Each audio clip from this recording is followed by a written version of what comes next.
Fellowship family, we are closing out the Galatians series, and each week of this series we've been highlighting different ministry areas and talking to the team members that really make that ministry work and lead out in that ministry. And I'm so excited today because I'm here with some of our people. Some of them are truly behind the scenes people. You will never see them. So these are the people who prepare a place for us to gather and worship every single week. It is so good to be joined by my friends. When we think about our gatherings, when we think about preparing a place, what does that mean? And maybe you can just speak to it from your perspective of to prepare a place for our people to come from your perspective. Well, we always say God meets us where we're at, and we prepare a place so that you can have an encounter with God, and either on campus or online.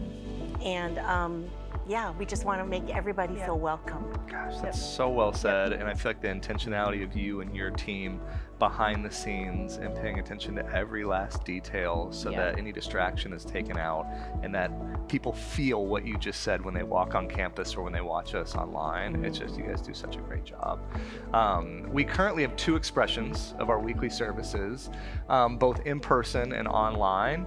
But it hasn't always been that way, right? How did our online services come about? What happened?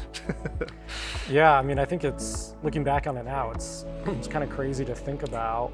So literally, COVID hits and we're kind of just like pulling people from different places. Make it work. Suddenly I'm working with John, like I knew John, but we hadn't really worked together, not sure when things are going to shut down, when we're all going to have to go into quarantine and isolate.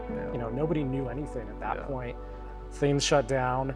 Suddenly, you're filming on your cell phone, and Albert and Tiana, and we're shuttling equipment and hard drives, and Michael's calling me frustrated because he's trying to film outside. That and was it's insane. raining. That took me 8 hours to film my first message. Every airplane you knew that was the worst. That was the worst. And then finally, we're able to come back into this place, masked up, taking tests, all of that, and just trying to figure out how to do that safely. Also just so proud of like what this team has been able to accomplish. It's been, God has just been really good to us. Yes. Well, I just feel like just want to honor you all because as we all had to stay at home, you were all coming in here so that we could still worship on a weekly basis. And going away from your families and leaving your home and coming in here with masks on and kind of like frontline working here. Absolutely. And we all received just a blessing of that when we couldn't make it out. And we've just seen God move in such powerful ways, the testimonies that have come in from people who are able to join us. So we were just doing in person, then we were doing only online. Now we're doing both. What was that like when we relaunched our in-person services a year ago? I think the hardest thing for us was rebuilding our teams because during COVID, so many people moved away or just aren't here anymore. And so it was like, okay, well, how do we do service now? The hardest thing I would say is like, okay, we scrapped equipment together to make the studio happen. Now we need to take that back apart because now we're launching in person again and we need to build teams up again. So that to me, I think is what the biggest challenge is for us, is really that side of things, Some of the joys, I will say, is getting to be with our volunteers again that we were really wanting to protect and kind of keep out of like harm's way, quote unquote, right? So I feel like those were like the bigger stressors and the joys of it all. I feel like you nailed it. And just from my perspective of the joys too of, man, just seeing people that you hadn't seen in 2 years, a year and a half. And seeing literally people show up with like tears in their eyes, mask on their face, So, are there any moments or stories from our gatherings as we've been coming back together, or just over the past year gathered online? What are some stories that just stick out to you?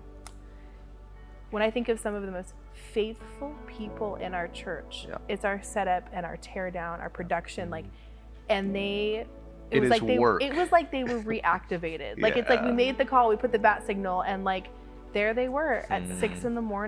and then baptism. So we've been doing bathtub baptisms, pool baptisms, find any water, and they were so beautiful. But to see like people come together, and like even thinking like our volunteers coming to set up the pieces of that, like the room prepared, and just it happened in the room together, and we get to be a part of that. It's beautiful. So unbelievably powerful and beautiful. So and it was so good to be with y'all today. It's so good to highlight some of the faces. This doesn't represent all the faces. Y'all are familiar with Rachel's face, but it doesn't represent all the faces that are responsible for creating this space. There's so much intentionality that comes with creating the space. And Fellowship family, we just want to remind you that as we give, as we're faithful with our offerings and with our tithes, we're giving towards the people who create the space. We're giving towards this idea that we get to create a space for us to encounter the living God and be transformed and be connected in community. So we just want to say thank you so much for your giving towards this. When you give to us, you give through us towards this. And if you're saying, I want to get involved, I want to go deeper, there are volunteer opportunities all behind the scenes that you can get plugged into the life of our church. So you got a snapshot of this today, and as we worship together online and in person, you'll have a better idea now of everything that goes into it. We love you, Fellowship fam.